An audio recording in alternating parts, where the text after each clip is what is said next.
alegria podermos estar juntos aqui nessa noite. Deus abençoe a vida de cada um. Deus abençoe a vida do nosso pastor, sua esposa linda. 25 anos, bodas de prata, merece uma comemoração, hein? Coisa séria, hein? Deus abençoe. Eduardo e eu temos nutrido um carinho muito grande por essa igreja. Essa igreja é uma igreja viva, de membros saudáveis. A gente percebe a manifestação viva do corpo de Cristo aqui na terra, através desse organismo vivo que é a IBTA. Deus abençoe. É um privilégio poder estar aqui numa segunda-feira. Olha para quem está do teu lado e fala assim para essa pessoa: tu é muito crente. Tu é muito... Mas Camila, muito crente quanto? Olha assim para ele e diz: esquece. Esquece, é muita coisa, não dá, não tem referência. Que coisa linda. A palavra do Senhor, ela diz que aqueles que me buscam de madrugada me acharão. Calma, eu não estou dizendo que a gente vai atravessar a madrugada, não. Mas o texto, na verdade, significa aqueles que me buscam primeiro, aqueles que me buscam cedo, aqueles que me dão prioridade. É isso que o texto está dizendo. Aí eu penso que numa maioria de cristãos reunidos aqui nessa noite, muitos de nós que estamos aqui fomos cultuar ao Senhor ontem, sim ou não? E existem algumas pessoas que pensam: não, no domingo já está bom, vou lá amanhã fazer o quê? Mas você pensou diferente, você pensou: quanto mais melhor, eu quero mais de Deus, né? E a palavra do Senhor, ela é muito clara sobre esse seu comportamento. Disse o profeta Isaías: benditos são os que vêm em nome do Senhor. Olha para alguém aí e diga: você é uma bênção. Agora não demonstre falsa humildade nem falsa modéstia. Olhe para ele e diga: eu sei. Pegue sua Bíblia aí, vamos ler juntos a palavra de Deus. Abra comigo a sua Bíblia no Evangelho de Jesus, segundo escreveu João. Eita, tem mistério, é? Evangelho de Jesus, segundo escreveu João, capítulo de número 21. Oh, aleluia. Aleluia. Deus abençoe. Eu tinha que falar alguma coisa, né? Vocês estavam aqui esperando, não? Me perdoa. Ó, arrebentarem. Meu Deus do céu. Aplauda de verdade, com vontade. Que ministério de louvor. Que caminho vocês nos proporcionaram. Existem pessoas que só cantam, mas vocês nos conduziram à adoração. Deus abençoe. Você é o tecladista? Vai embora não, bora ficar aí. Baterista, tu é o baterista? Vai embora não, bora ficar aí. Faz assim, ó, vai lá no banheiro e volta rapidinho. Vocês devem estar desde cedo aí, né? Vocês vão descansando que daqui a pouco a gente chama de novo, tá bom? Vocês estão bonitos, vieram chique hoje. Coisa linda. Quem encontrou o texto de João, capítulo 21, versículo 14, diga amém. Diz assim o texto: era a terceira vez que Jesus se manifestava aos seus discípulos, depois de ter ressurgido dentre os mortos. Vou ler de novo. Era a terceira vez que Jesus se manifestava aos discípulos, depois de ter ressurgido dentre os mortos. Então, que vez era essa que Jesus se manifestava, gente? Isso. Continua aqui comigo no verso 15. Depois de terem comido, Jesus perguntou a Simão Pedro: Simão, filho de João, amas-me mais do que a estes? E ele respondeu: sim, Senhor, tu sabes que te amo. Disse-lhe Jesus: apacenta os meus cordeiros. Tornou a perguntar-lhe: Simão, filho de João, amas-me? E ele respondeu: sim, Senhor, tu sabes que te amo. E disse-lhe Jesus: apacenta as minhas ovelhas. Perguntou-lhe pela terceira vez. Completa aí para mim, por favor, igreja. Perguntou-lhe pela terceira vez: Perguntou-lhe pela Simão, filho de João, amas-me? E Simão entristeceu-se por Jesus ter lhe perguntado a terceira vez, amas-me? E respondeu Simão, Senhor, tu sabes de tudo, tu sabes que eu te amo. E disse-lhe Jesus, apacenta as minhas ovelhas. Diga amém por essa palavra. Senta dando glória a Deus aí. Oh, aleluia.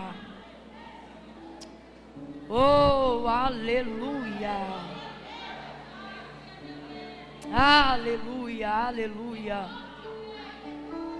Aleluia. Eu vou contar de 1 a 3. Quando eu disser 3, você vai liberar uma palavra que determina o rumo profético daquilo que Deus nos confiou como resposta, como direção, como apontamento dele para a nossa vida nessa noite, tá bom? Quando eu disser 3, você vai olhar para quem está do seu lado e vai dizer assim para essa pessoa: quanto maior a intimidade, maior o confronto. Tá bom? Quanto? Calma que eu não contei até 3 ainda. Quanto maior a intimidade, maior o confronto. É 1, é 2, é 3, diga aí. Verdade. Verdade. E deixe-me lhe dizer algo. Com Deus é a mesma coisa. Essa é a realidade da nossa vida diária. Você já deve ter percebido. Por exemplo, as discussões mais tensas que você tem na sua vida são com as pessoas mais íntimas da sua convivência, sim ou não? Existem coisas que você só fala para o seu marido, você não fala para mais ninguém. Existem coisas que você só ouve do seu esposo, não ouve de mais ninguém. Se outra pessoa às vezes falasse para você o que ele fala, dava briga, de sair na mão, de dizer que desrespeito, que ousadia. Existem filhos aqui que só toleram e só ouvem o que ouvem se vierem da boca da sua mãe, da boca do seu pai. Inclusive a gente meio que já aprendeu desde criança uma resposta quase pronta. Se alguém que não usufrui do mesmo nível de intimidade querer usufruir do mesmo nível de autoridade e falar alguma coisa que não deve pra gente. Eu me lembro que quando criança eu ainda ouvia as crianças responderem assim: você não é minha mãe, você não é meu pai. Era um jeito de confrontar, apesar do abuso, né? A gente não está concordando com isso. Os mais novos não devem responder os mais velhos, mas era um jeito de dizer assim: eu não vou te obedecer, eu não vou te ouvir, porque você não tem o direito de exigir de mim o que você está exigindo.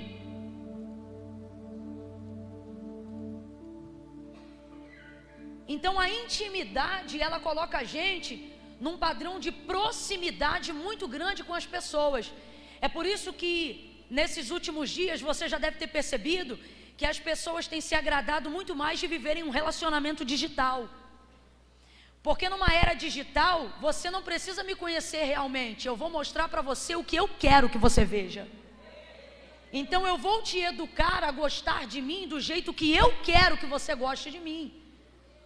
E numa relação que está sendo construída, onde eu posso montar um personagem perfeito, uma pessoa perfeita, virtudes perfeitas, eu não desenvolvo em você a liberdade de me chamar a atenção, porque eu construo em você a ideia de que eu não tenho defeitos. Só que a verdade é que proximidade revela defeito.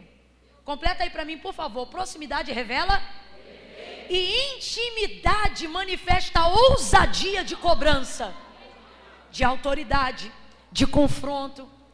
E é por isso que intimidade é o tipo de coisa que a gente dá para pouquíssimas pessoas. Porque é prazeroso desenvolver intimidade dentro de um relacionamento, mas é também perigoso.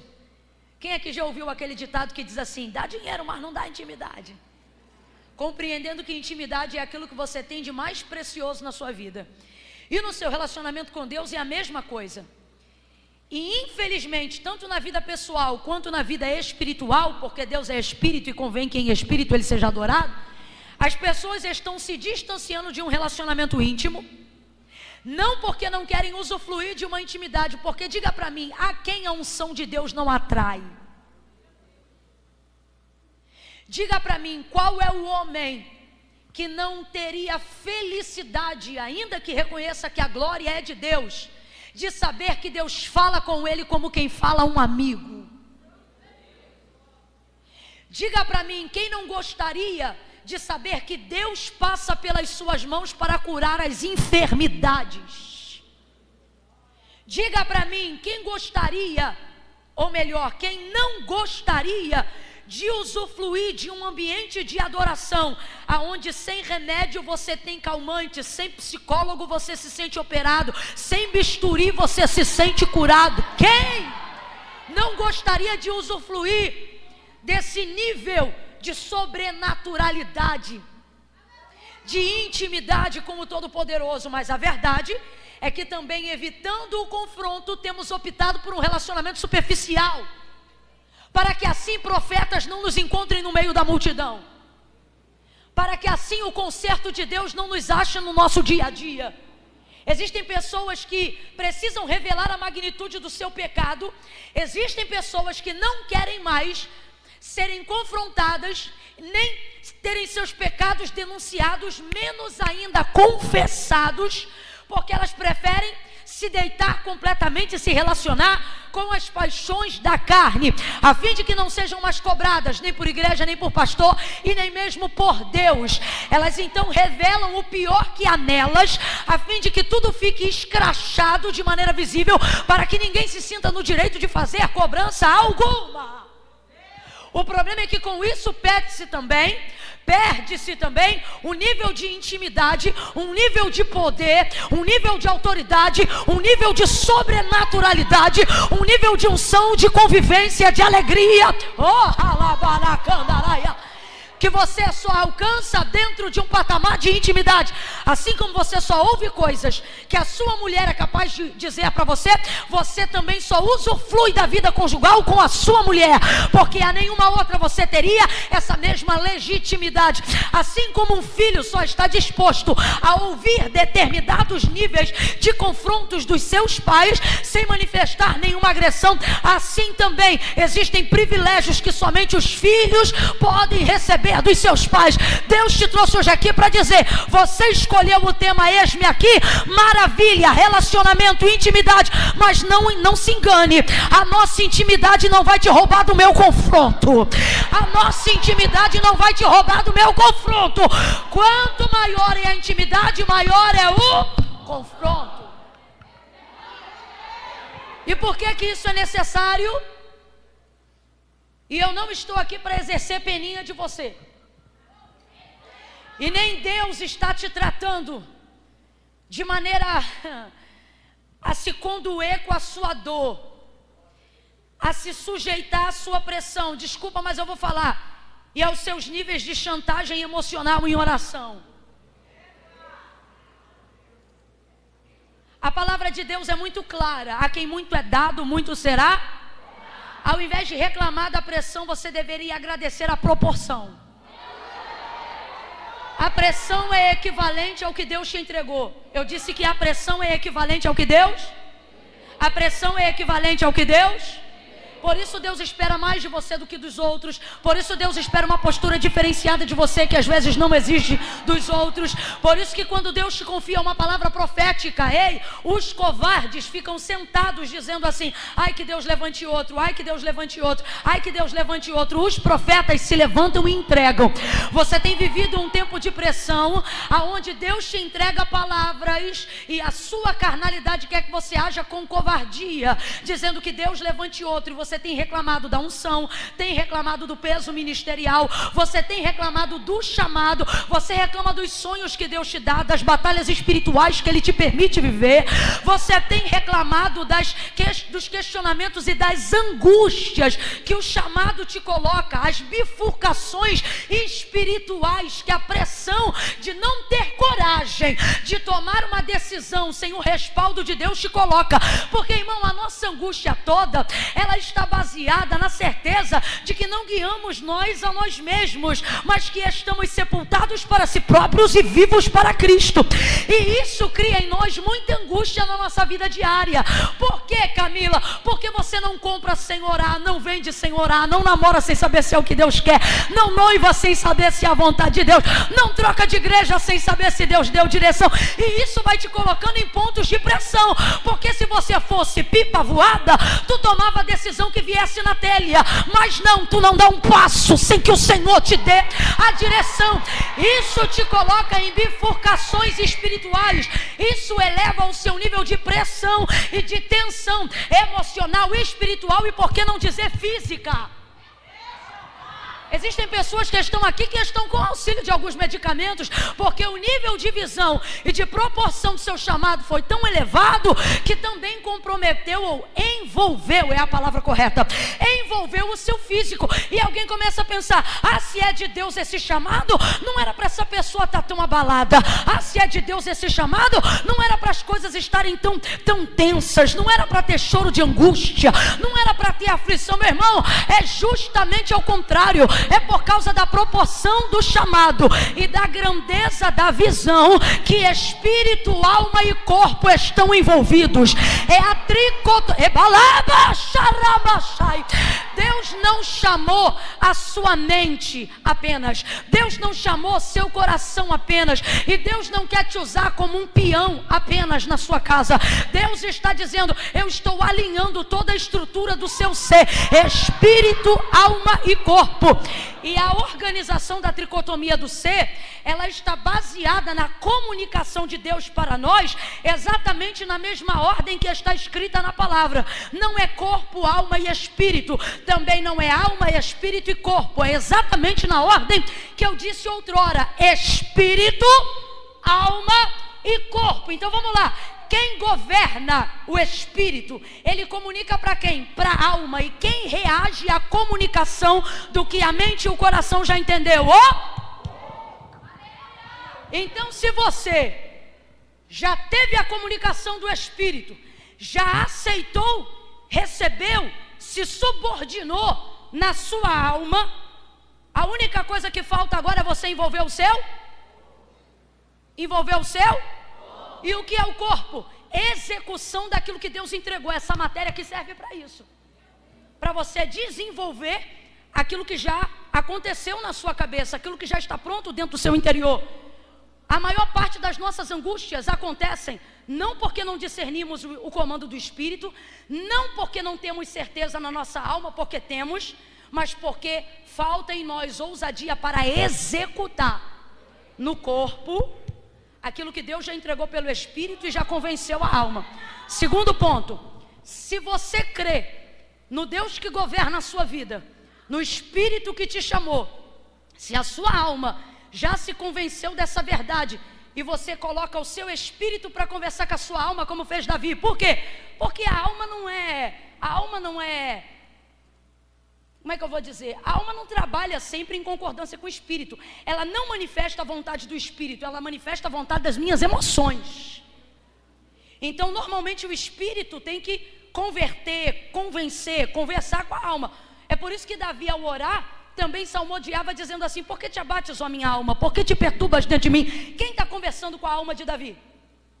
O Espírito do Senhor que habita em Davi, a parte consciente, a parte que não fica em frangalhos emocionais, a parte que chega para governar e dizer: você sabe quem manda, você sabe que sua vida tem controle, você sabe que você tem um pai. A alma está doida para surtar, a alma está doida para...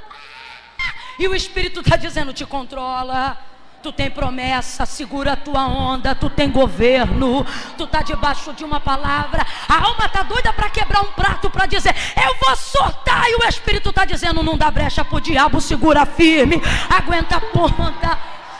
Aí os nervos começam a entrar em frangalhos, porque duas partes indivisíveis. Eu disse duas partes o quê? Eu disse duas partes o quê?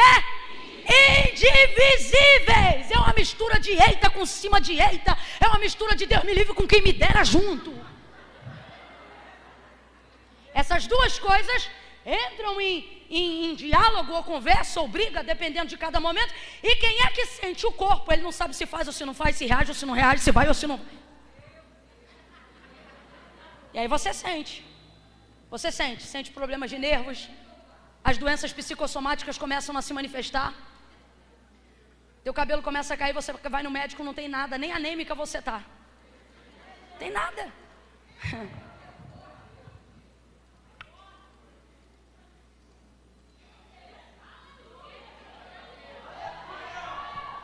E quem não entende a força de um chamado, entenda isso aqui, quem não entende a força de um chamado, vai sempre te confrontar com palavras confortáveis para te tirar desse ponto de pressão. Mas e se eu te disser que nessa noite Deus te trouxe aqui para dizer, eu não vou te tirar da pressão, porque é nessa pressão que eu vou te treinar, que eu vou te afiar. Ei. Meu Deus, eu estou sentindo uma unção poderosa de Deus aqui. Fica chateado comigo não, mas segura a mão de quem está do seu lado, por favor. Faça isso, coloque o seu corpo para obedecer um comando da palavra.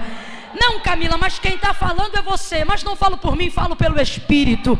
Crede em Deus e estareis seguros. Crede nos seus profetas e prosperareis.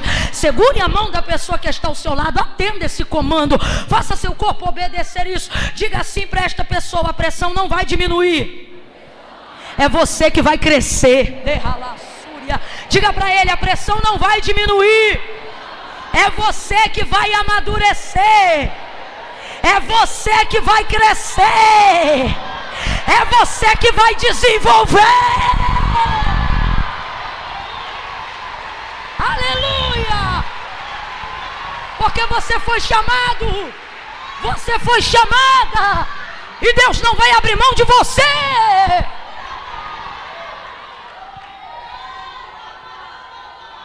Quando a gente pega o avião, eles têm costume de comunicar quando chega a 10.000 pés. Tripulação, 10.000 pés. É um jeito de anunciar que a gente já vai entrar em voo de cruzeiro. Estabilidade.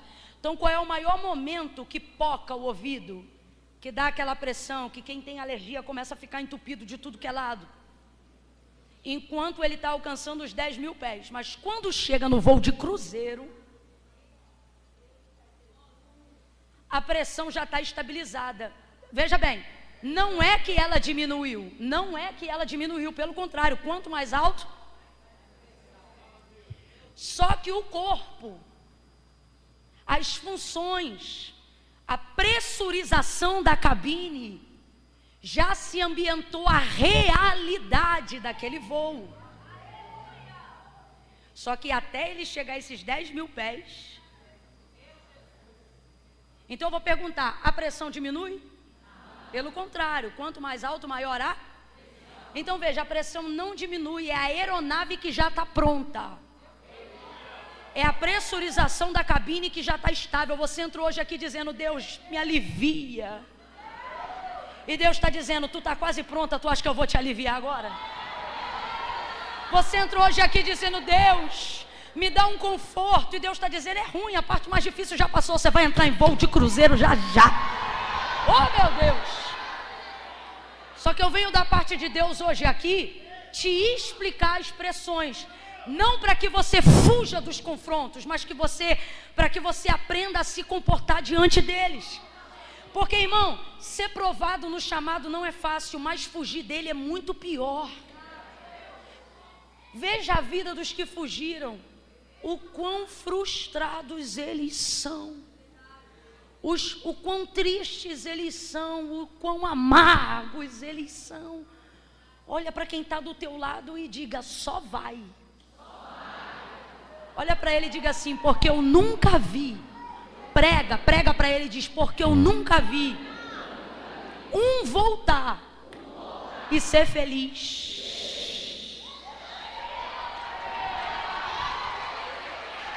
Nunca vi.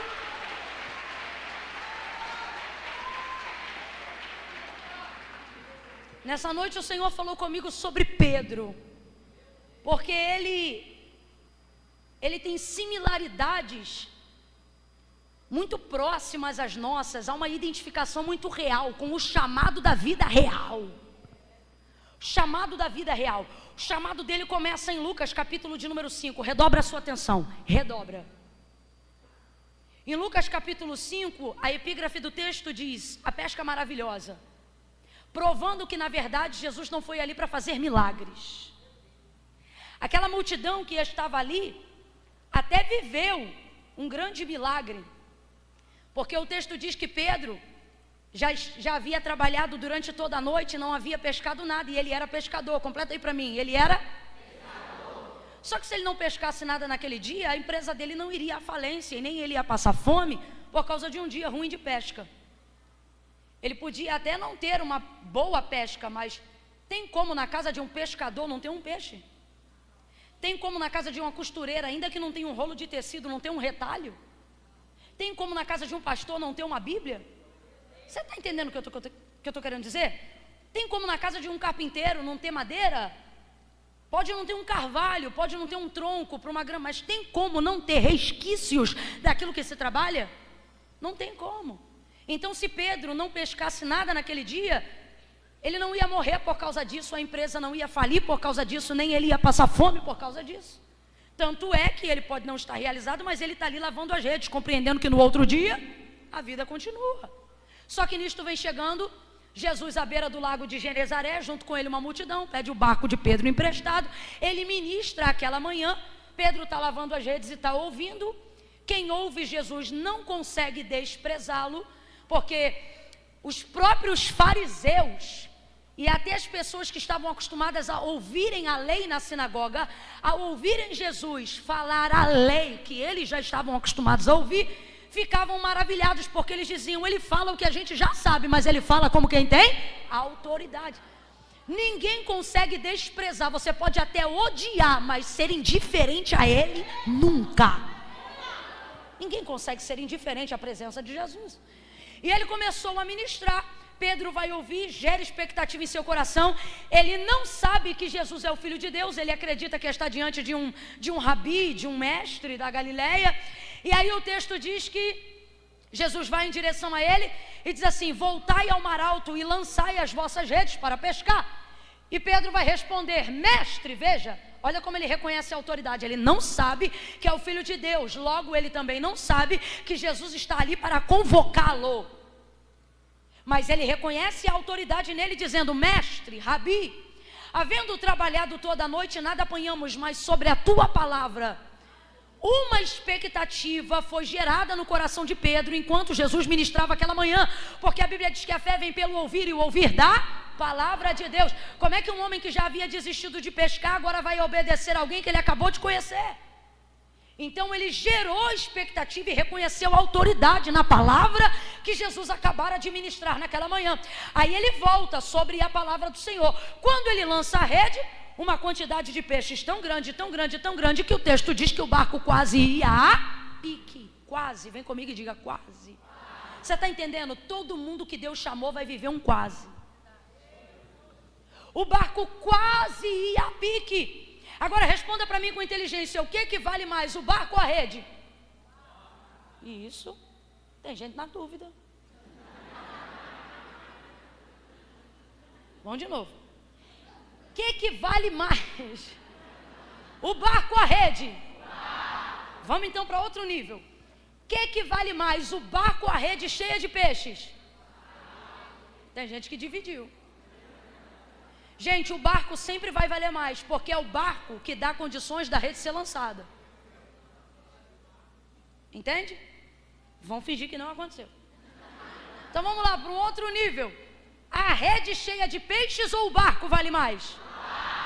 O barco. Só que quando a rede está cheia de peixes, o texto diz que ela começava a romper, a rasgar. E olha que doideira. Ela está começando a rasgar, bispo Alex, por causa da quantidade de peixes que foi o próprio Jesus que mandou e que introduziu sobre a sua palavra dentro da rede. Então, preste atenção, Pedro está num dilema que só quem tem chamado vai entender o que eu estou falando aqui. É quando aquilo que Deus te mandou buscar é mais pesado do que a estrutura que você tem para receber. Você fica num dilema terrível quando a palavra que Deus liberou para você, ela tem uma unção de conquista tão forte, ela fala de uma promessa tão pesada, um ministério tão contundente, uma palavra tão sólida, uma unção tão poderosa, um dom tão precioso, que na medida que você vai em obediência, trazer para a superfície aquilo que Deus já te entregou, porque o que está acontecendo aqui no contexto de Lucas 5 é exatamente isso. O Senhor já liberou a palavra, o peixe já está na rede sim ou não? Já está na rede sim ou não? Só que o desafio não foi o peixe entrar na rede, foi Pedro trazer o peixe para superfície, para o barco. É o que Deus está dizendo, o que eu tenho para você eu já te dei.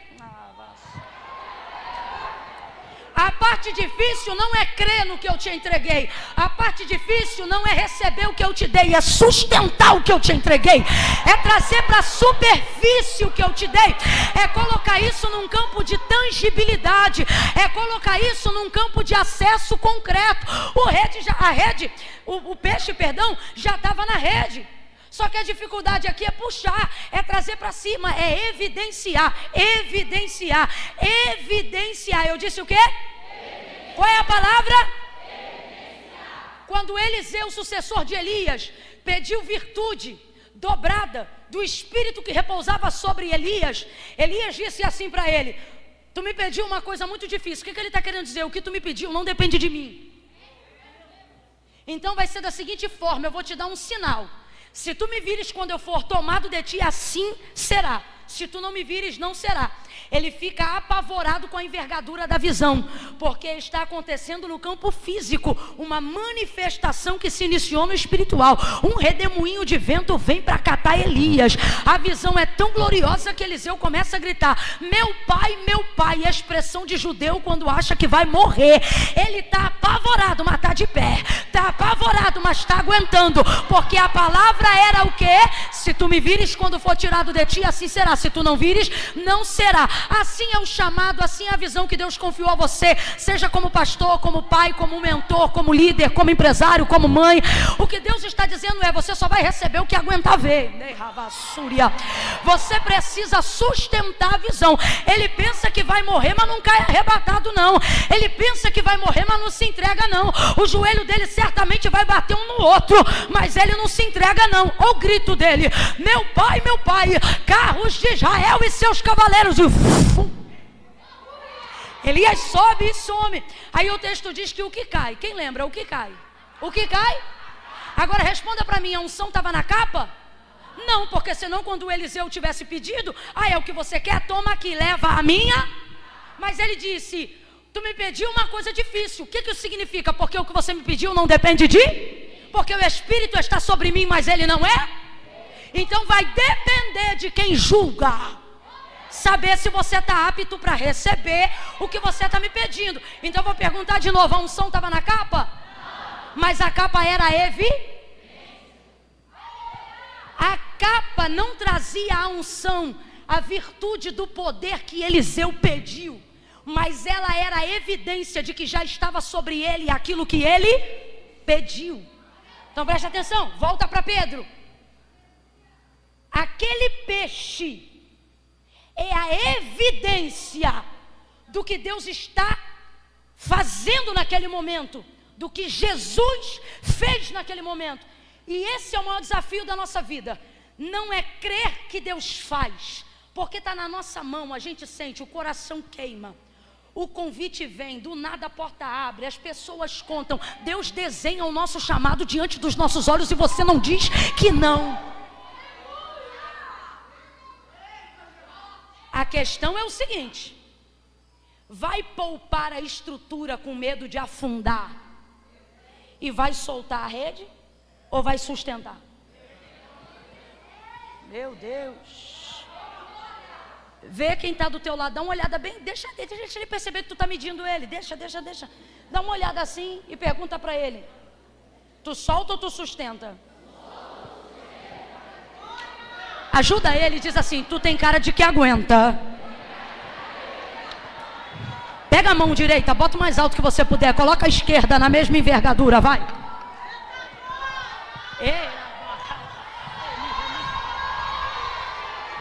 Pode vindo, meu filho. Bota a mão bem alto aí. No 3, tu vai estender essa mão sobre o ombro de alguém. Mas não é de qualquer jeito não. Você vai deixar essa pessoa perceber que ela não veio para uma noite de entretenimento gospel. Você vai deixar ela perceber que Deus a assentou do lado de um profeta, de uma profetisa do eterno, de alguém que tem unção na mão. Eita! Jesus vai aumentar a resistência da tua sustentabilidade quando essa pessoa impuser as mãos sobre o seu ombro. No 3, você vai botar a mão no ombro dele ou dela e vai dizer: segura firme que o teu chamado aguenta. É 1, é 2, é 3. Vai, vai, vai. Vai, vai, vai. Segura firme que o teu chamado aguenta. Sustenta, sacode ele e diz: sustenta, sustenta, sustenta. Vai entrar um pouquinho de água, mas sustenta. Vai parecer que vai afundar, mas sustenta. Vai parecer que vai divorciar, mas sustenta. Vai passar perseguição, mas sustenta. Tem dias que você vai sentir medo, mas sustenta. Tem dias que você vai precisar de um calmante, mas sustenta, sustenta, porque o Deus que te entregou a evidência também já mediu a tua estrutura. Esse barco não vai afundar, este ministério não vai afundar. A palavra que Deus te liberou não vai te levar a náufrago. Deus está criando uma plataforma firme e segura.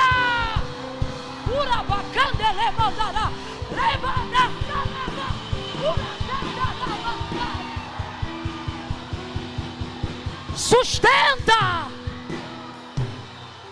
sustenta. O Senhor me trouxe aqui nessa noite para dizer: vai valer a pena, vai valer a pena. Esse é um dos primeiros passos. Deus está confrontando. Deus está confrontando.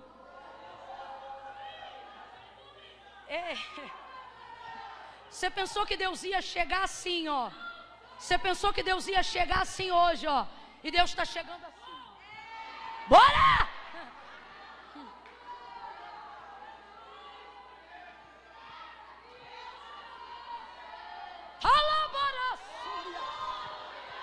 Ó, quando o Senhor deu o testemunho de Jó a Satanás, quando o Senhor disse assim a Satanás: tens tu visto o meu servo Jó?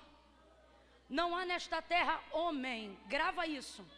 Quando o Senhor deu o testemunho de Jó a Satanás, ele disse assim: não há nesta terra homem. Terceira vez, presta atenção.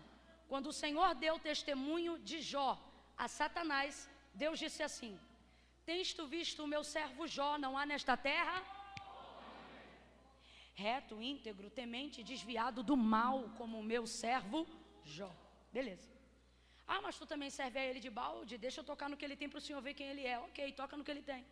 Porque ninguém diz para Deus quem a gente é. Ninguém diz para Deus quem a gente é. Deixa eu tocar no que ele tem para tu ver quem ele é. Toca. Mas esse toca não é toca para eu ver, toca para você ver, porque eu já sei quem ele é. Tem vezes que Deus permite uma ardente prova, não é para ele ver, é para que os outros vejam o que ele já viu em você. Então sustenta o testemunho que Deus quer dar de você.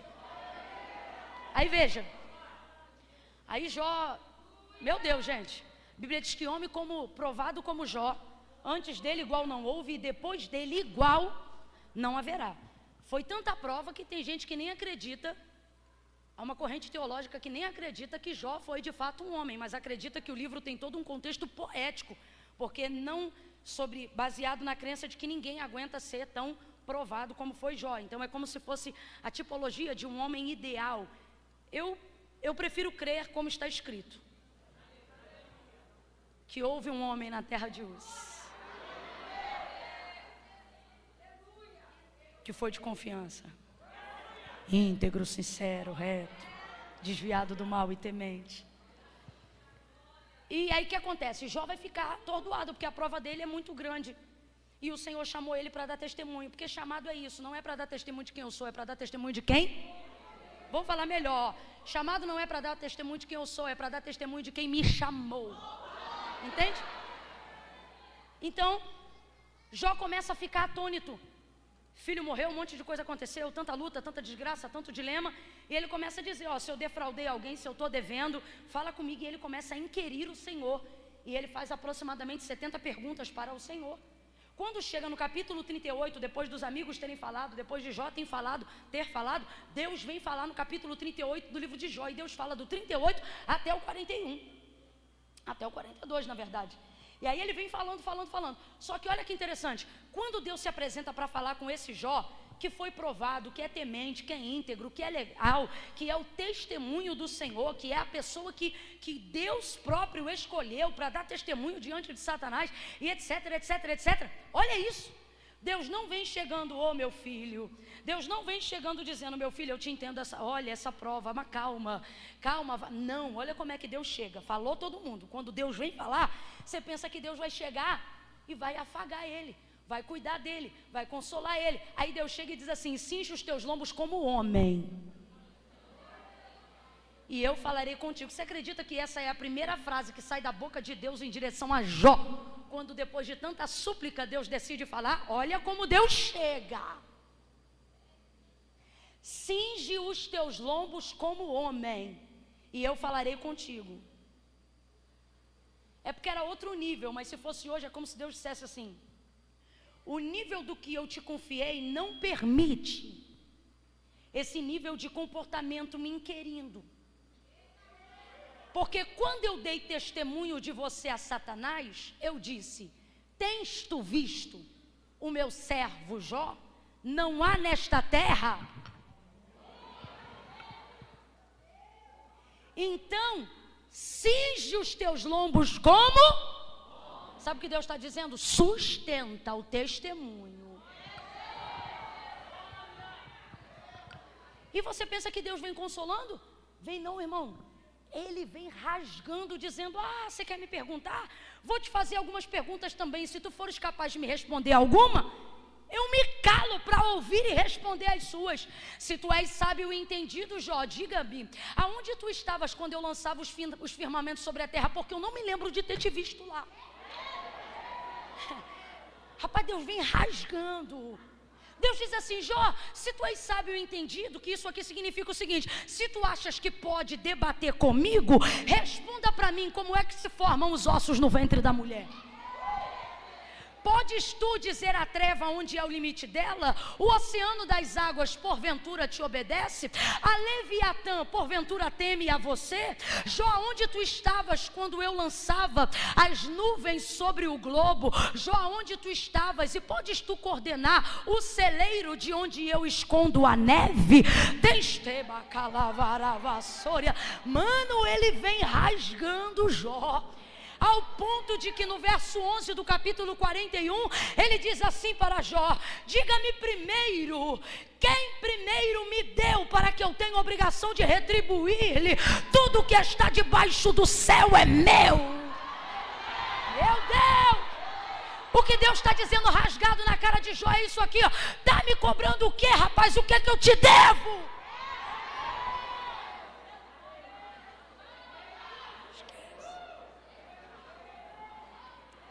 Cobrando o quê? Aí quando Deus fala tudo, Deus diz assim para ele, agora fala o que você quer dizer, eu vou te responder. Aí Jó, sábio como era, ele diz, agora eu me calarei, eu me inclinarei. Por que Deus confronta? Porque não quer perder a intimidade. Vou perguntar de novo. Por que Deus confronta? Por que Deus aperta? Por que Deus estreita? Por que Deus não tem peninha de você? Então quando a pressão aumentar, é Ele te trazendo para perto. É Ele te confrontando e dizendo, ei, Eu não quero de você só serviço, eu quero de você amizade. Eu não quero de você só serviço, eu quero de você relacionamento. Eu não quero fazer de você um incubador do meu projeto, eu quero fazer de você um administrador da minha obra. E sereis meus amigos, se fizerdes o que eu mando. Mas é impossível viver com Deus em intimidade se não houver diante dele subordinação. Por isso ele confronta. Volta para o chamado de Pedro e eu vou concluir em João 21. Olha isso, Deus o chama, traz para a superfície. Por isso nós estamos falando sobre sustentar testemunho. Irmãos, eu queria lidar com essa conferência hoje como uma grande onda de mover espiritual, mas eu estou vendo em letras garrafais aqui, ó, seminário, ebalavassúria. Deus está dizendo, hoje eu estou reformulando a sua mentalidade acerca da maneira como eu te chamei. Eu não quero você ver você saindo daqui reclamando do chamado que eu te dei. Eu quero ver você sair daqui de cabeça erguida, peito estufado, dizendo, bendito seja o nome do Senhor, que me chamou, que me trouxe para perto, que quis fazer de mim o seu amigo, que quis usar a minha casa para dar testemunho, que quis usar o meu nome para dar testemunho. Sustenta. Vou contar de 1 a 3 e você vai gritar e vai dizer sustenta. É 1, é 2, é 3, diga. Sustenta. Eduque a sua alma, diga de novo, 1, 2, 3. Sustenta. Diga para ela, 1, 2, 3. Sustenta.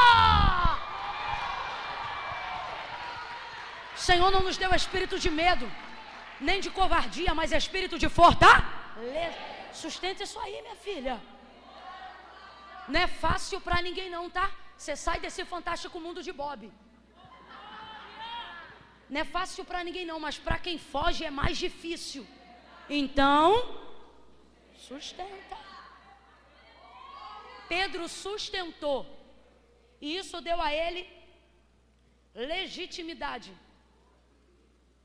Isso não mostrou para Jesus, porque Jesus já sabia quem era. Mostrou para ele que ele era capaz de sustentar momentos de pressão, de aguentar coisas difíceis. E mais do que tudo, ele era capaz de crer que quem está debaixo da palavra de Deus quase vai a pique, mas não afunda. Ele viu que o barco corria risco, mas ele se lembrava, eu não vim aqui por causa de mim, eu vim aqui debaixo de uma, é a palavra que te sustenta. Quando você achar que está faltando fé, na verdade o que está faltando não é fé, é memória. Você está se esquecendo das coisas que Deus falou para você. Por isso traga a tua memória nesta noite as coisas que Deus disse a seu respeito, as coisas que Deus disse a respeito da tua casa, da tua família. E quando alguém disser, solta a rede, está quase afundando, você vai dizer, não, eu sustento porque eu estou debaixo de uma palavra. Não vai afundar, não vai afundar, não vai afundar, não vai afundar. Trouxe para a superfície, manifestou a evidência. Na hora que ele viu que o que ele estava vivendo era obra de milagre, ele vai se aproximar de Jesus e vai dizer assim, afasta-te de mim, porque eu sou um homem pecador e tu és santo. Então qual foi a primeira palavra que Pedro verbalizou no dia do seu chamado? Para Jesus que o chamava, afasta-te de mim. E eu tenho para mim que esse é um dos motivos do porquê Jesus está chamando ele. Jesus ama quem tem consciência de que não era digno. Essas pessoas têm consciência da graça. Elas não se envaidecem. Elas reconhecem que não são dignas do lugar que Jesus as chamou para ocupar. Afasta-te de mim, porque eu sou um homem pecador e tu és santo. Aí Jesus vai dizer o que para ele? Segue-me. Veja, enquanto ele queria se afastar, Jesus queria se... Igualzinho você. E você que está hoje aqui dizendo que é afastado, que é desviado, não é nada, tu é chamado. Desviado não frequenta culto segunda-feira, uma hora dessa. Não, Camila, mas é que eu só venho de vez em quando. Teu peito está gritando constância diante de Deus. Eu nunca vi uma pessoa dizer que é de qualquer maneira numa segunda-feira na casa de Deus, uma hora dessa. Você já podia ter levantado e ter ido embora há muito tempo, não tem arma na tua cabeça. Você sabe que não vai ter comida de graça no final do culto. Você só está aqui por causa de uma coisa: palavra de Deus. Você prova com isso que você sustenta. Aí você quer meter para mim aqui agora que você é desviado, que você é afastado, que você não... Você veio hoje aqui no culto só para dizer afasta-te, e ele veio hoje no culto só para dizer segue-me. Quanto mais ele queria se afastar, mais Jesus o queria aproximar, porque foi ali para chamá-lo. Uma vez chamando, largou rede, largou tudo e seguiu. Seguiu e vai viver agora 3 anos e meio de mentoria com Jesus, irmãos. Irmão, 3 anos e meio de mentoria com o verbo vivo.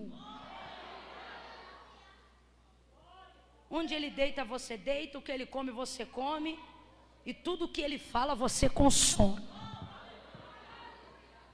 Daqui a pouco o teu jeito está parecendo com o dele. É muita intimidade. Completa aí para mim, é muita intimidade. Jesus está dizendo: eu não te chamei porque eu queria fazer de você uma projeção universal. Eu só te chamei porque eu queria que você andasse mais perto de mim. Você tem que entender que a força e a motivação do chamado é isso. Não é sobre ter foto em cartaz, não é sobre expulsar demônio. A maior prova do que eu estou te falando é que quando os discípulos voltaram bem-sucedidos de uma parte do seu chamado na obra de libertação, eles voltaram maravilhados dizendo: Senhor, os demônios se sujeitam ao teu nome, nós acabamos de expulsar um montão. Aí olha, Jesus vai dizer o que para eles? Não se alegrem por causa disso, se alegrem porque o vosso nome está escrito no livro da vida. Ou seja, não é pelo que vocês podem fazer contra eles, é pelo tanto que vocês podem ficar comigo, usufruir de mim. A alegria deve estar nisso. Quem está entendendo, diga amém. Então veja, 3 anos e meio, daqui a pouco Pedro está andando como ele, falando como ele, se comportando como ele. Porque intimidade e proximidade não revela só defeito, ela também desenvolve ambiente de hábitos semelhantes. Quando você ouve muito alguém, ou anda muito com alguém, ou fica muito com essa pessoa, você acaba pegando os trejeitos dessa pessoa, os bordões dessa pessoa, a maneira dessa pessoa, sim ou não?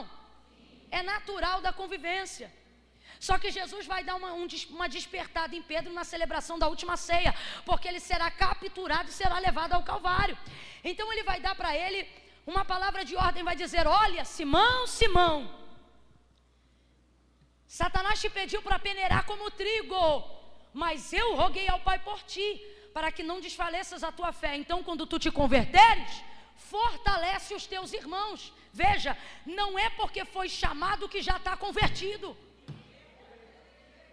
A arrogância de quem esquece que não é digno do chamado faz essa pessoa pensar que ela já está totalmente pronta.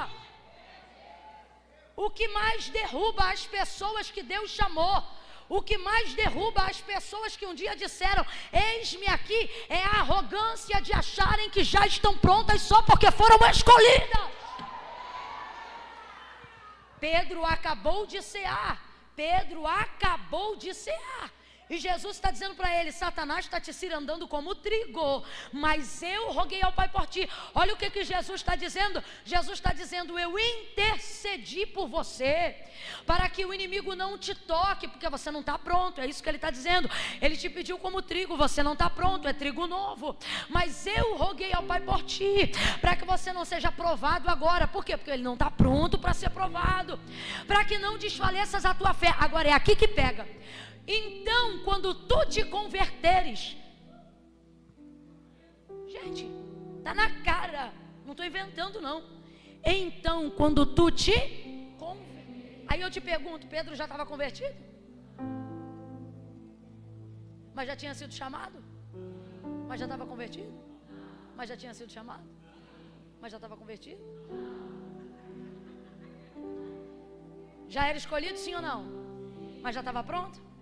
Mas já era escolhido? Mas já estava pronto? Não são dogmas, não são ritos,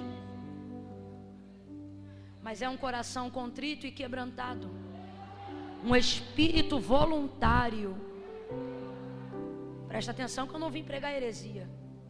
Eu não estou dizendo que você não tem que estar atrelado ao corpo de Cristo. Membro fora do corpo morre, apodrece. O que eu estou dizendo é que o que valida o seu chamado não são os ritos que você manifesta do lado de fora. Ele tinha acabado de o quê? Mas não estava o quê? Mas é a obra que você deixa ele fazer do lado de... Agora veja como Jesus é tão generoso, que ele entende que a obra do lado de dentro pode não estar pronta, mas você já está apto para começar a desenvolver o chamado, desde que você aceite que a obra comece. Ele não espera você terminar o seminário para poder manifestar uma unção sobre a sua vida. Ele não espera você ter 10 anos de igreja para te habilitar para algo que ele te escolheu fazer. Estou falando verdade ou mentira? Não, muitas vezes ainda andando, cambaleando, ele já começa a te moldar, ele já começa a queimar teu coração e a dizer para que te chamou. Sim ou não?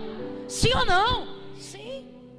Então quando tu te converteres, fortalece teus irmãos. Mas há aqui uma palavra de esperança também. Olha o que ele está dizendo.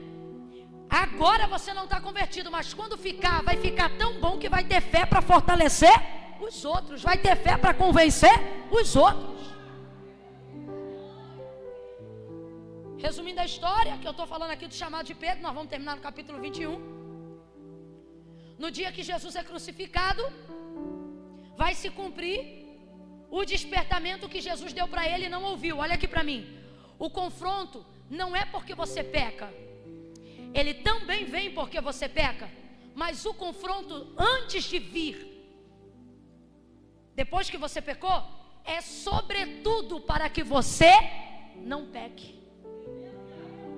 O confronto da ceia foi: Pedro, Satanás está te cirandando. O que isso significa? Vigia, fica ligado. Eu roguei ao Pai por você para você ter livramento. Então presta atenção. Quando tu te converteres, o que eu estou dizendo? Eu estou vendo que você não é convertido, mas você vai se converter. Vai dar tudo certo, mas fica ligado. Olha como o abençoado responde: estou pronto.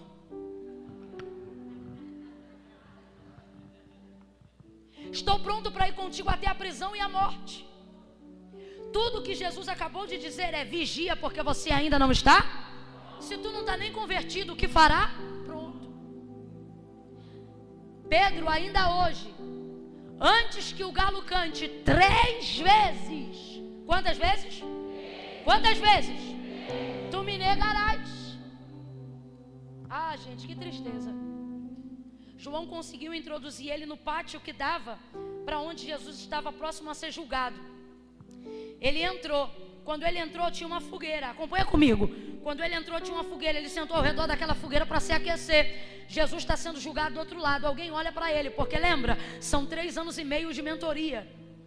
Já fala parecido, anda parecido, tem um jeito parecido.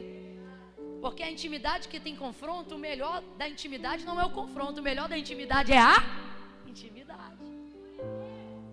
Uma mulher olha para ele e diz assim: tu és um dos tais. Você está maluca? No medo ele diz: tu estás louca. Por que ele sente tanto medo? Porque não estava pronto. Eu não conheço ele. Aí passa mais um pouco, daqui a pouco vem um homem e diz: és um dos tais. Eu te vi com ele. Ele diz: eu não sei do que você está falando. Segunda vez. E então vem alguém e aponta com assertividade dizendo: você está entre eles, você é um dos dele. Ele diz: eu nunca o vi.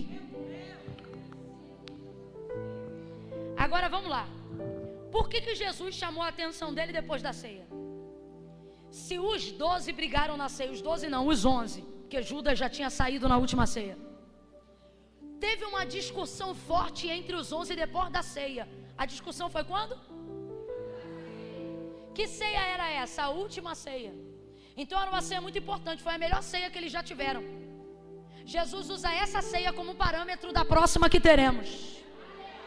Aleluia. Essa ceia foi tão boa, porque Jesus dirigiu a ceia, Jesus pregou na ceia e Jesus cantou na ceia. Ah, gente, você não entendeu, não? Imagina você vindo para esse culto aqui hoje, alguém perguntando assim para você: quem vai pregar? Aí você: quem vai dirigir o culto? Aí você: Jesus. Aí a pessoa pergunta assim: tá, mas quem vai pregar? Aí você diz: Jesus. Aí a pessoa diz assim: tá, mas o louvor tá com quem? Tu acredita que ele vai cantar também? Imagina um culto onde o homenageado é também o celebrante. Imagina um culto onde o ministro é o próprio ministério. Eu não consigo imaginar uma ceia. Ainda bem que está chegando perto aquele dia. Imagina, Jesus prega, corpo, cálice, e o texto diz que depois que eles terminam de cear, ele canta. Camila, imagina Jesus cantando depois da ceia. Ia ter que me catar capar, irmão. Jesus canta. Aí olha o que o texto diz. Quando ele diz que vai se ausentar, eles começam a discutir. Que ridículo. Sabe qual era o motivo da discussão? Uma vez que Jesus vai se ausentar, quem entre eles será o maior? Ai, que vergonha. Jesus nem se ausentou ainda e eles já estão brigando para saber quem vai liderar no lugar dele. Aonde Jesus está, ninguém compete. Aonde Jesus está, ninguém disputa. Aonde Jesus está, ninguém briga por posição nem por cadeira. Ele é o maioral. Aonde Jesus está, nós devemos nos comportar como João Batista, que eu diminua, que eu diminua, que eu diminua, que ele cresça, que eu desapareça, que ele apareça. Mas aí, quando Jesus chama a atenção de Pedro, você entende o porquê dessa discussão. É porque estão tudo ceando, mas ainda não são. Tu que briga antes do culto acabar, tu já é crente, mas ainda não é convertido. Tem gente aqui que vai chegar em casa hoje, quando vê a louça já começa a gritar. O marido pergunta: tu veio do culto? Tu veio da onde? A pessoa não entende. Ó, aí Jesus vai dizer assim: no meu reino, o maior é o que serve. Jesus está dizendo: não há problemas em querer ser grande no meu reino. O problema é a motivação pela qual você quer ser. No meu reino você pode ser grande, mas a única maneira de chegar a esse lugar é servindo o menor. Veja isso. Os 11 discutiram. Olha o que o texto diz. E por causa disto houve forte discussão entre eles. Alguém ficou vermelho, a veia do pescoço de alguém se levantou. Ó, depois da ceia, que bate-boca, hein? Aí Jesus chega, acaba com a discussão, mas só chama a atenção de um. Quem? E não chama ele de Pedro, chama ele de raiz de origem do seu nome. Sabe o que ele está dizendo? Não estou falando com o que eu chamei hoje. Estou falando com a tua natureza caída, com o teu nome passado. Só chamou a atenção de Simão. Por quê? Porque ele só tinha proeminência de liderança para um entre os 12. Quem era ele? Tu és Pedro. Sobre esta edificarei a minha, e as portas do inferno não. Quem foi o primeiro apóstolo da igreja? Quem dirigiu os demais depois da assunção de Jesus Cristo em Atos 1? Quem coordenava a oração da igreja primitiva? Quem dividia os horários? Quem dirigia a igreja? A quem muito é dado, muito será. Agora vamos lá, tem como alguém brigar sozinho? Foi Pedro que brigou sozinho? Se houve forte discussão entre eles, significa que quantos brigaram? Quantos? 12 não, gente, Judas já tinha vazado. Quantos brigaram? Quantos brigaram? Quantos foram advertidos? Não. Advertidos. Mas quem foi imprensado? Quem foi confrontado? Quem foi repreendido? Você diz assim: eu não sei porque tem coisa que só acontece comigo. E Jesus está dizendo: porque tem coisa que eu só vou fazer com você. Então eu não vou dar para você o que os outros pensam que é um privilégio. Escute isso aqui: não ser confrontado por Deus não é um privilégio, é uma derrota. E aí eu não estou falando dos discípulos, porque todos foram advertidos. Eu estou falando daqueles que pensam que podem vir para a casa de Deus e continuar com vidas e mazelas e pecados como se nada tivesse acontecido. Sabe por quê? Porque Deus não fala com eles no sonho, Deus não fala com eles na boca de profeta. Eles não se sentem confrontados por uma palavra como essa. Eles não desejam ser cristãos melhores. E eles pensam: comigo, meu relacionamento com Deus é de boa, Deus não me repreende em nada. E você só pensa em pisar fora da linha, Deus já levanta profeta que marcha e bota dedo na tua cara. Você só pensa em fazer uma coisa errada, Deus te dá um sonho pior do que de um pesadelo. Você só imagina de fazer o que não deve, o temor do teu corpo, do coração te abraça de tal forma que você começa a pensar até que vai morrer. Tu pede perdão até por pecado que não cometeu, de tão apavorado que tu fica. Aí você diz: puxa vida, Deus, o outro tá no 7º casamento, tu não fala nada. O outro já trocou de igreja 400 vezes, é o 4º ministério que ele abre, e eu aqui, Senhor, te servindo em fidelidade, e é só lapada, pega de um lado, pega do outro, vai para cima, vai para baixo. Senhor, tu me ameaça até com leito, dizendo que até em leito tu vai me colocar, se eu não fizer a tua obra. E o outro lado tu não fala nada. Jesus está dizendo, está reclamando de quê? Com ele eu já não falo há muito tempo, mas com você eu ainda falo, e nisto está a glória do teu chamado, nisto está a glória do teu chamado. Pega na mão de quem está do teu lado, segura aí, segure a mão de quem está do seu lado, segure a mão de quem está do seu lado, aperta a mão dessa pessoa e diz: ele te estreita, te aperta, repreende, castiga, disciplina, porque ele tem intimidade, ele te ama, ele te ama. Isso não é ódio, isso é amor. Isso não é ódio, isso é zelo. Isso não é ódio, é ciúme do Espírito Santo. O teu chamado está na mão dele. Então agradece a pressão, agradece as aflições, agradece as angústias e sofre o bom combate como um combatente de Cristo.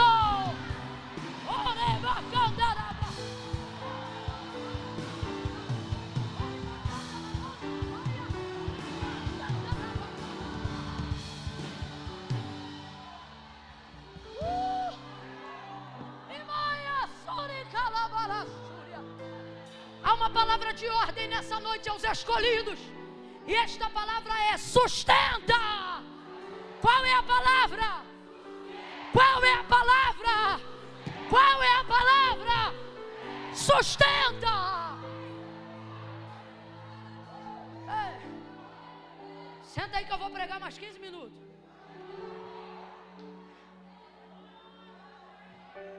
Sustenta.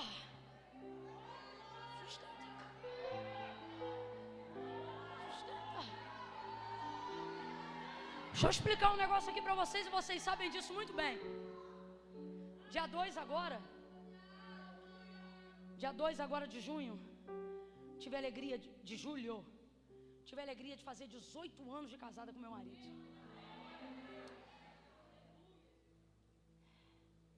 Quando é que ele vai estar aqui, pastor? 17 de agosto.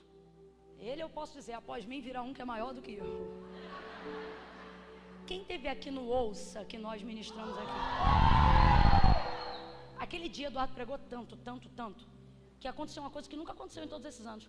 O pessoal me via ali, sabendo que eu ia ter que vir depois dele.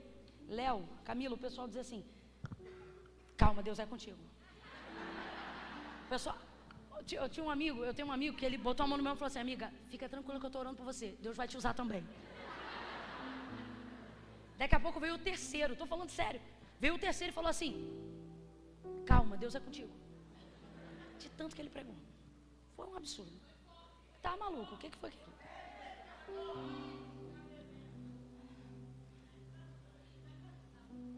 Uma bênção. Homem de Deus.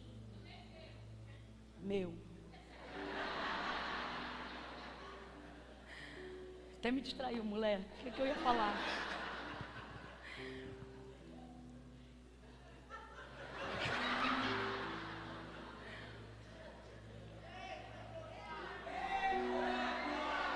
Que poder que um homem tem sobre uma mulher, né, pastor? Enfim, ele vai estar aqui dia 17. Fiz 18 anos de casada com ele. Estou tentando lembrar, calma aí. Era uma coisa que tinha a ver com o que eu estou pregando.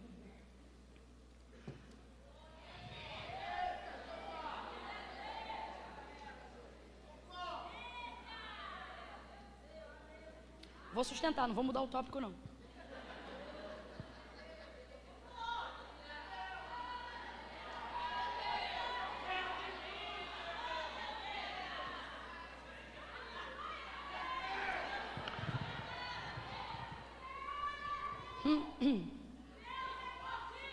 Amém. Lembrei. 18 anos de casada com ele. Quando foi ontem, hoje ele fez um post falando sobre a maturidade dos 18 anos, né? Que no casamento não define os 18, mas que ele almejava fazer 18 porque ele tinha a lembrança da autonomia, porque desejava tirar a carteira de habilitação, e aqui no Brasil a gente só pode tirar a carteira, ainda é assim? Com 18 anos. E isso fala sobre a nossa autonomia, legitimidade para poder fazer algo que só o tempo vai te habilitar a fazer. No chamado, irmãos, você não pode desprezar o fator tempo. Existem coisas que só o tempo é capaz de maturar a legitimidade de uma autoridade que Deus já te deu. Por exemplo, Jesus disse assim aos seus: ficai em Jerusalém até que do alto seja revestido de poder. Isso ia levar tempo. Agora veja, Jesus já havia delegado poder e autoridade sobre eles, muito antes da descida do Espírito Santo, mas isso ainda era uma palavra e não uma evidência real, que só seria legitimada com a descida do Espírito Santo. Jesus havia dito para eles: vocês entrarão em lares, casas, aldeias, cidades, pisarão serpentes e escorpiões.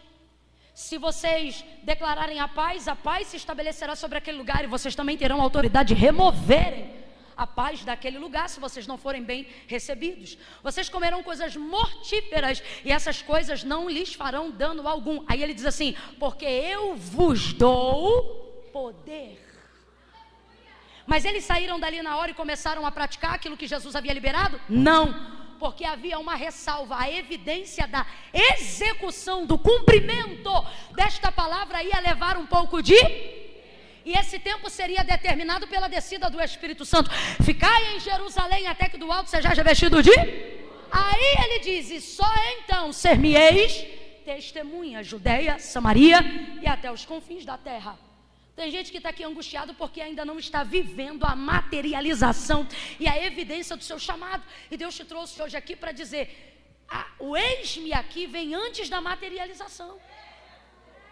Você diz eis-me aqui, e a materialização vai levar um tempo de maturação para você desenvolver isso. Então, não fique ansioso, só siga, só vá. Veja, 3 anos e meio de mentoria, andando com ele, comendo com ele, ouvindo diretamente dele, mas negou ele. Quantas vezes? 3. Isso é grave. Eu disse que isso é? Não vem para cá querer trazer teologia para mim de que o que Pedro fez não foi tão grave quanto o que Judas fez. Não é comparando pecado que você vive transformação, é se arrependendo. Não é olhando o tamanho do pecado do outro para tentar medir o tamanho do seu, é olhando para o seu.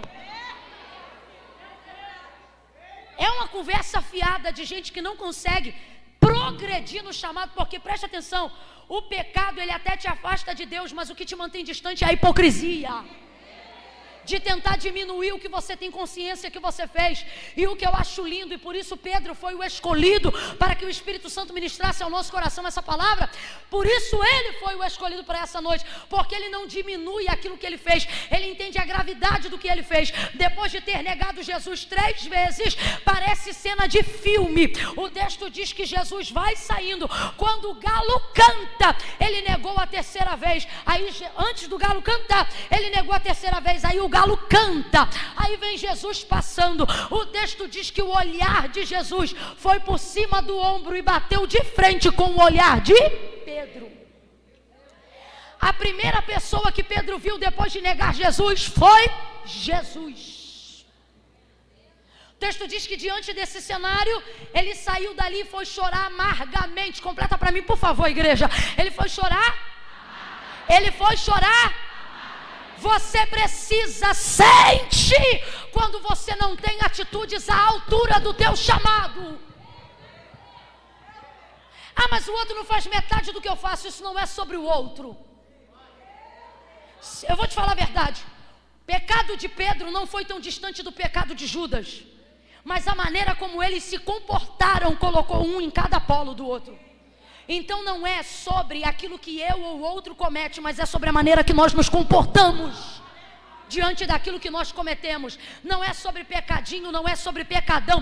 Você quer ver uma coisa que me aborrece na internet? É quando alguém manifesta a evidência de algum pecado, ou alguém está apontando às vezes até um crime, e aí embaixo nos comentários a pessoa vem: pior é fazer tal coisa, pior é fazer coisa e tal, pior é pastor que faz isso, pior é crente que faz aquilo. Isso não é uma disputa sobre quem faz mais desgraça. Isso é uma régua sobre quem quer se consertar. E eu não consigo me consertar diminuindo o que eu fiz diante da grandeza de erros que os outros cometeram.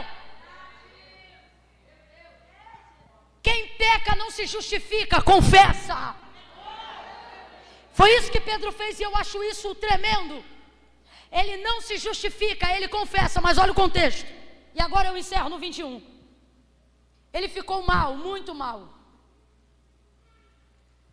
Só que ele já tinha sido chamado e ele já era escolhido, e a unção da proeminência já estava sobre ele. Olha isso. Quando você é chamado, mas fica fora do teu chamado, tu continua sendo influente. O problema é que tu leva as pessoas ao erro. Ele está na beira da praia, voltou para aquele lugar onde Jesus chamou ele, e eles estão meio que entediados. Aí ele diz assim: eu vou pescar. Aí os outros dizem: vamos contigo também. Olha o poder da influência. Se ele dissesse: vou para a sinagoga, os outros diriam: vou contigo também. Se ele dissesse: vou orar, os outros diziam: vou contigo também. Você está entendendo por que Deus te cobra de um jeito diferente que não cobra os outros? Porque lá na tua casa, se tu disser assim: vou dormir até meio-dia, eles dizem: vou dormir também. Tem alguém rindo porque sabe que é verdade.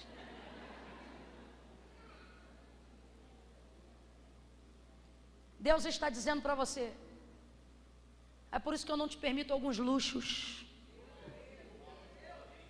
Não é porque você não merece, não é porque eu não te amo, é porque eu sei o tanto que você influencia.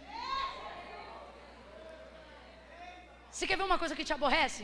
O tal do todo mundo pode menos eu. E não é nada às vezes ligado nem a pecado nem a moralidade, ok? Simplesmente está ligado à influência. Uma peça de roupa boba, que é só uma peça de roupa no corpo de outra pessoa, mas se for no teu corpo, você diz: Jesus, tem nada a ver, minha denominação permite, minha igreja permite, dogma religioso da minha instituição permite, e ele diz: todo mundo permite, menos uma pessoa. Eu não permito. Isso aí é intimidade, é ou não é? É intimidade, é você e Deus. Mas é por quê? Dependendo do raio de envergadura da tua influência. Olha que doideira. Pedro está dizendo: vou pescar. Eles dizem: vou também. Qualquer outra coisa que ele dissesse: se eu for, os outros diriam: também vamos contigo. É por isso que Deus aperta. Aí se liga. Jesus morreu, e eu fecho a Bíblia aqui. Pedro negou e não teve oportunidade de pedir perdão. Mas ele ainda está em processo de arrependimento. Jesus ressuscita dentre os mortos no terceiro dia. Pior do que pecar contra Jesus, sem ter podido pedir perdão, é saber que quem eu devia voltou dos mortos.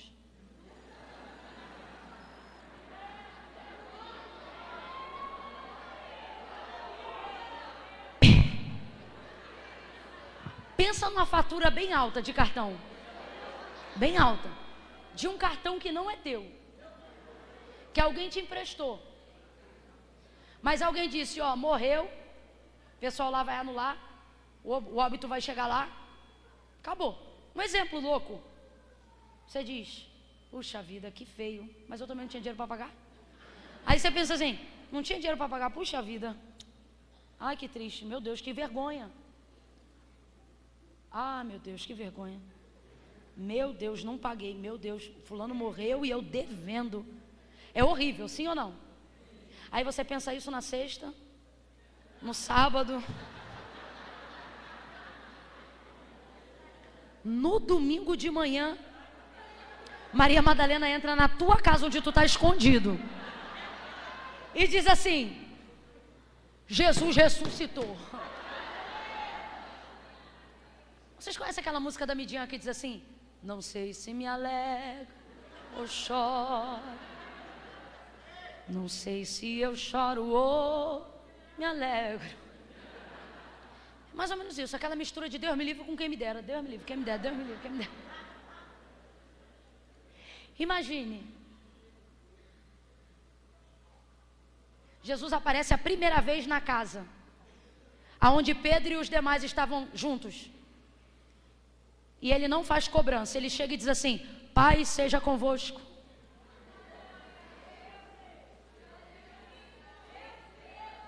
Vem comigo, eu estou encerrando, eu prometo que eu estou mesmo, eu também não aguento mais, espera aí. Ele entra dentro da casa, Pai seja convosco. Cobrador, uma das funções do cobrador é não te dar, não te dá paz. Jesus chega na casa onde eles estão, pastora, e diz, paz seja convosco. E a paz de Jesus foi ele mesmo que disse, não é uma paz como a de vocês. Ele diz, a minha paz não é como a paz que o mundo dá. A minha paz excede todo entendimento. O que Jesus está dizendo? Minha paz não tem lógica. Tipo, tu tá devendo e tá em paz. É lógica. Paz seja convosco. Maravilha, trouxe paz. Jesus tocou no assunto? E ele tocou? Lógico que não. Simão. Segunda vez ele aparece na casa de novo, por causa da incredulidade de Tomé que não estava lá da primeira. Volta ele naquela casa. Segunda vez ele chega e diz, paz seja convosco. Todo mundo, paz. Shalom. Jesus comentou alguma coisa? E Pedro comentou? Ninguém falou? Se eu sou Pedro, eu penso, não vou comentar. Esqueceu. Vai ver que a morte no processo da ressurreição reciclou. Acabou. Ele não comentou, eu não comentei. Tá tudo em? A gente mexe em coisa que tá em. Mexe? Fala a verdade, mexe? É ruim, o outro faz de som, se você faz a egípcia e diz, vambora. É ou não é? É ou não é? Mas com quem tem intimidade não passa nada. Quando a tua mulher diz assim pra você, não, tá tudo bem. Tranquilo. Do nada, pode passar um dia, 2, 3, 4. Ela diz assim, engraçado.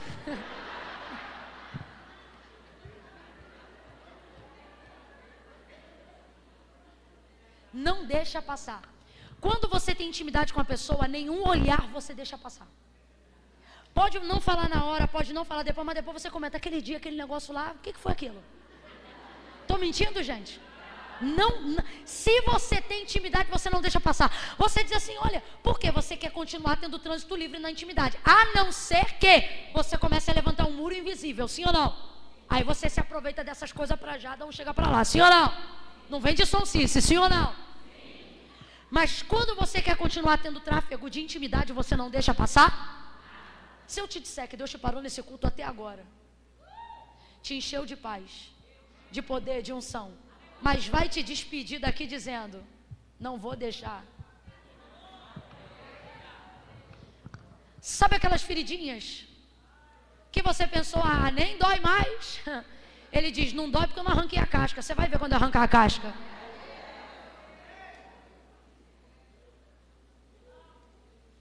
Ele está dizendo para alguém aqui, a fim de preservar não o nosso relacionamento, mas o nosso nível de intimidade, eu não vou deixar passar nada. Agora, bispo, olha que coisa tremenda. Não falou a primeira vez, não falou a segunda vez. Aonde Pedro estava na terceira vez? Lá, no mesmo cenário. Não era a mesma praia, mas era o mesmo cenário. Barco, rede e os outros. Jesus passa na beira daquela praia e diz assim: filhos. Jesus, quando é bom, mas quando ele quer confrontar, ele é melhor ainda. Filhos, tens de comer? Aí João, não. Como quem diz, olha, a gente não tem nem aqui, vai que ele está pedindo comida também. É tipo isso. É porque se romantiza muito, mas o texto é isso. Não. Aí o homem, que eles não sabem que é Jesus, diz de lá: joga a rede para o lado direito. Direito fala de destra, direito fala de justiça, direita fala do que é reto. Nas entrelinhas Jesus está dizendo: volta para o caminho. Nas entrelinhas Jesus está dizendo: não chamei vocês para isso, por isso que não está dando certo. Nas entrelinhas, você está me entendendo? Joga para o lado direito. Direita.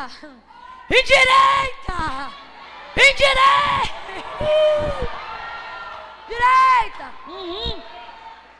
Aí eles pegam a rede, jogam para o lado direito.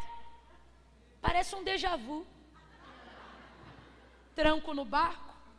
Deu um tranco, porque não era uma multidão como antes, mas eram 153 grandes peixes.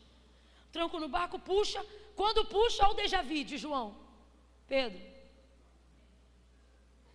é o Senhor, Pedro. Pedro é o Senhor. Pedro, a crise da culpa.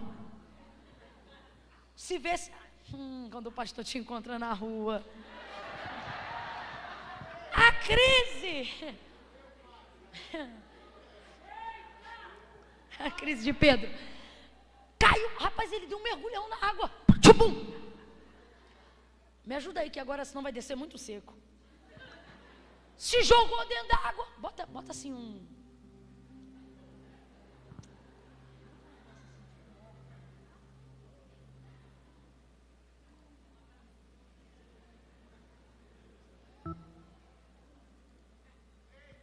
Glória a Deus.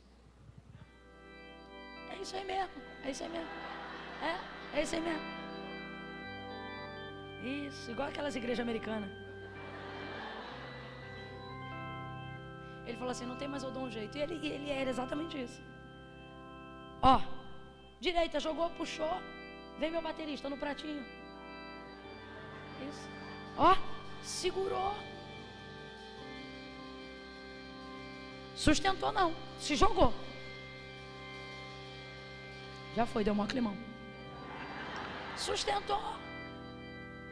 Gente, eu não sei vocês, mas eu não sei o que ia ser da minha vida sem os músicos da casa de Deus. Culto com eles é outra coisa. Sempre seja grato aos músicos da casa de Deus. Sempre, sempre, sempre. Eles elevam para outro nível. Pode ver, todas as vezes que você deu um salto da cadeira, não foi quando eu preguei, foi quando eles reagiram.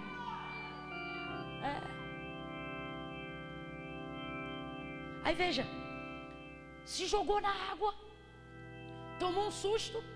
Os discípulos, João e os demais, vão levando o barco com a rede e os peixes para a margem. Hein, Pedro? Rapaz, quando você está fora da posição, tudo fica mais difícil. Até a fuga. Volta nadando de braço, para na margem da praia, bota a roupinha. Quando eles chegam na margem da praia, do lago, Camila, mas é praia ou é lago? É lago, mas em Israel esse lago é muito grande. Cada banda dele a gente chama de praia, mas acredite, é lago. É porque é muito grande e abastece toda Israel. É lindo, Deus te dê a graça de um dia poder ir em Israel. E aí, quando para lá, vai acontecer igualzinho está escrito no Inário da Harpa Cristã da Assembleia de Deus. Tem no fogo peixe e pão, E Jesus que os convida. E aos Blay. Vem cear, o mestre chama. Vem cear. Mesmo hoje tu te morres saciar. Poucos pães multiplicou, mas em vinho transformou. Vem faminto a Jesus, vem cear. Tem brasa, tem peixe, tem pão e tem Jesus ao redor daquela fogueira. Aí olha o que o texto diz, isso é muito sério, olha o que o texto diz. E era esta, João faz questão de escrever. E era esta, quem lembra? Não falou na primeira, não falou na segunda, mas ao redor de uma fogueira, onde Pedro negou Jesus. Agora vem ele para tratar do assunto em que vez? Ao redor de uma. Ai, ai, ai, ai, ai. Tem como ser mais intencional do que isso? Tem não? Na verdade, para Jesus tem. Ele deixa para tratar na terceira vez, ao redor de uma fogueira, e ele pergunta quantas vezes?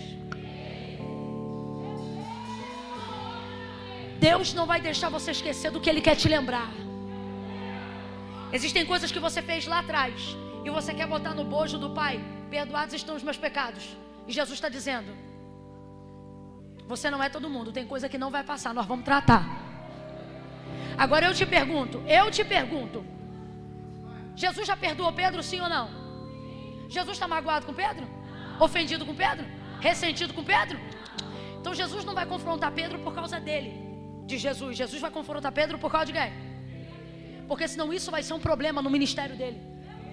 Isso vai ser um problema na chamada dele.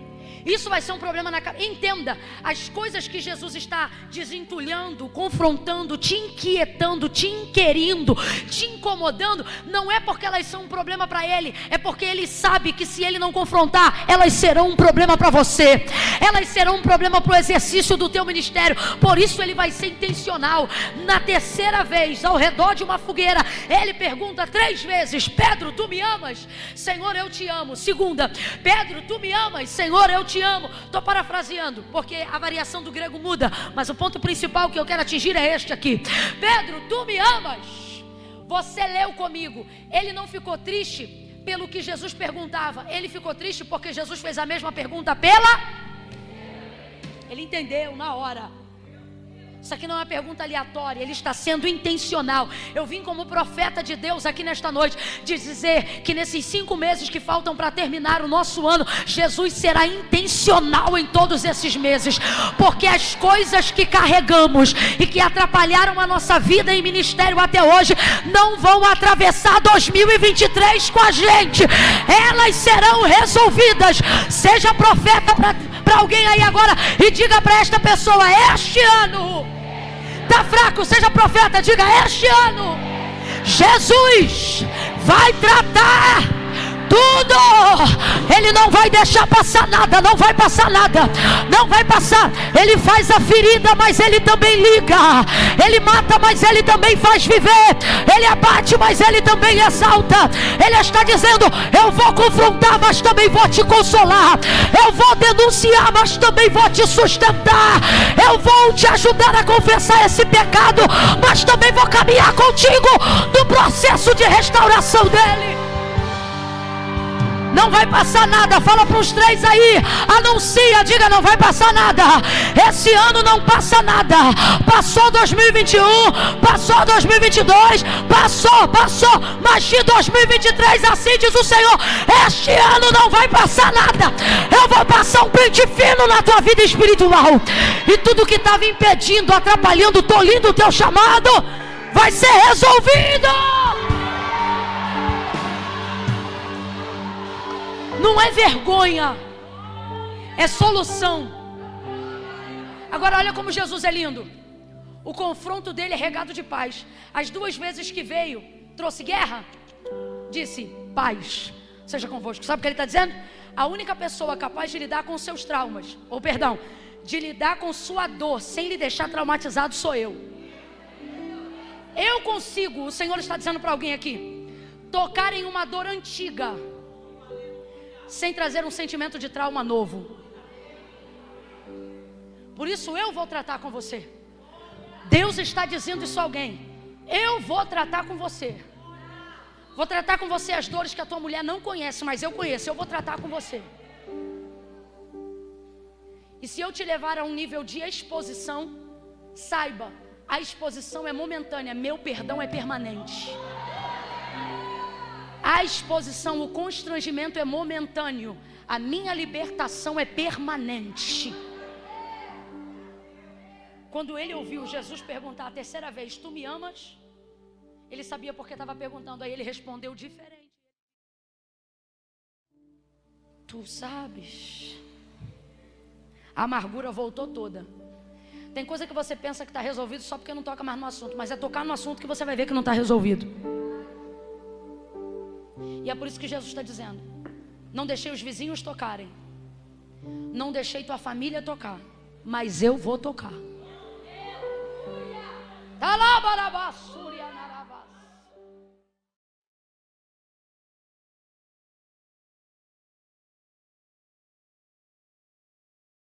Sabe, Senhor, que eu te amo. Eu acho lindo, isso aqui a gente tem que aprender com Pedro.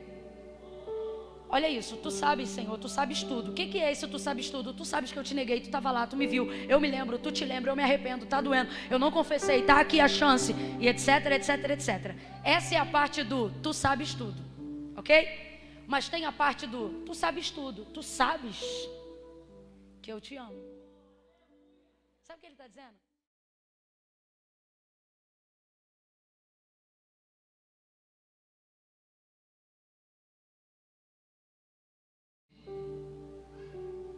Tu sabes que eu não sou perfeito? Tu sabes que eu errei?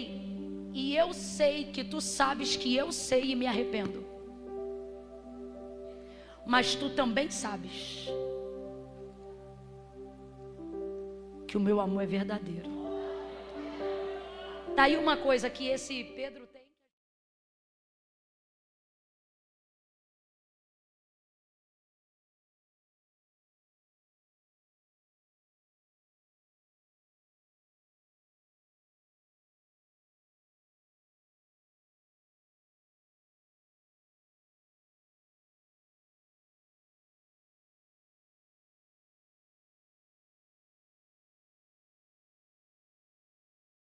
Para mim, como foi que Pedro morreu?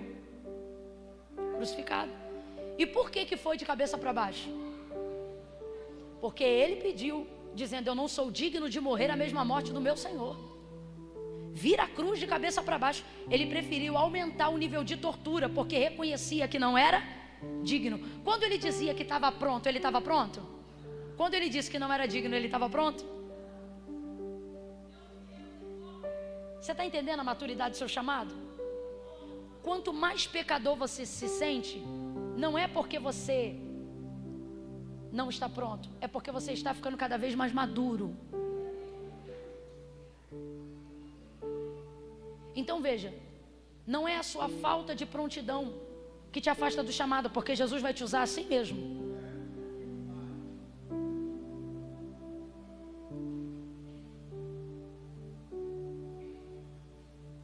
É a falta de humildade, de entender que a gente não tem que ser perfeito, a gente só tem que ser sincero. Sabe qual é o problema?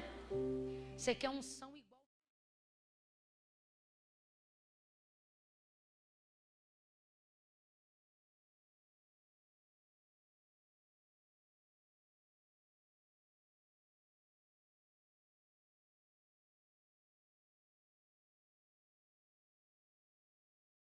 Pelo número quantitativo de agendas, mas é pela nossa intimidade. Então veja bem, com quem você consegue ser mais íntimo? Com quem consegue ser mais sincero com você? Sim ou não? Sim ou não? Se só você conta as coisas da sua vida para alguém e esse alguém só ouve e não te conta nada, para de contar. Confiança é via de mão dupla.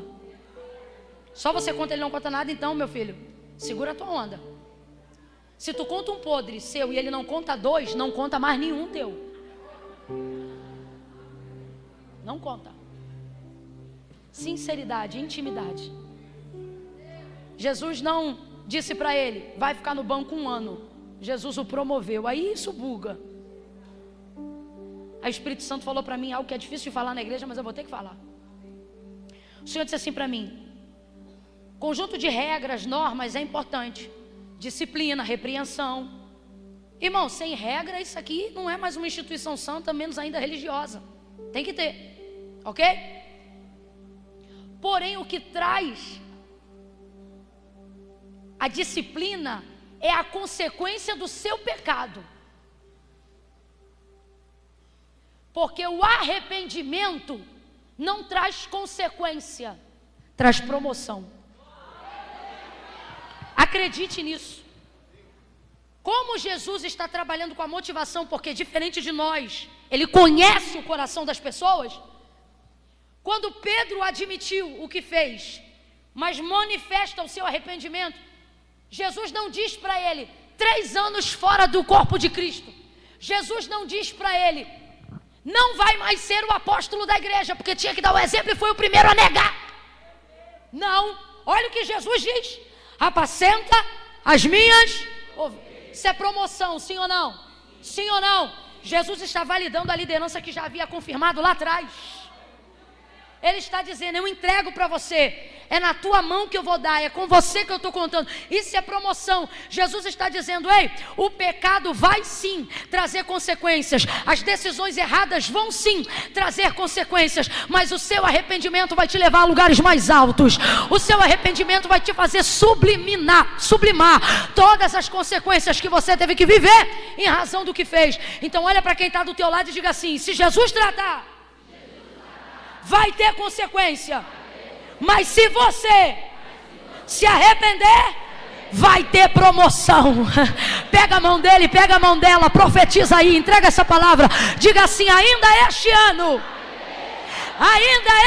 Ministério de Louvor pode vindo. Ainda este ano, profetiza, crente, diga, ainda este ano vai haver promoção. Então deixa ele tratar, deixa ele confrontar, deixa ele tratar. Quem reconhece que tem algo do que se arrependeu hoje aqui, fica de pé num salto dessa cadeira. Comece a pedir ao Senhor, Senhor, me conduz ao arrependimento verdadeiro, me conduz ao arrependimento sincero. Ô gente, qual era a pregação de João Batista? Porque é chegado o reino do céu. Olha isso aqui. O que traz o reino? Língua estranha? O que manifesta o reino? Arrependimento. Olha o que ele dizia: produzir, pois, para si. Sabe o que ele está dizendo? Quando você se arrepende, sabe quem é o maior beneficiado? Produzam, pois, para si frutos dignos de... E ele gritava, arrependei-vos. Arrependei-vos, porque é chegado o reino de Deus. Arrependei-vos. Arrependei-vos. Sabe qual é a minha oração hoje aqui? Que o Senhor nos leve a um arrependimento verdadeiro, a uma consciência plena de que verdadeiramente não somos dignos. Não há mérito em nós, mas há disposição em obedecer.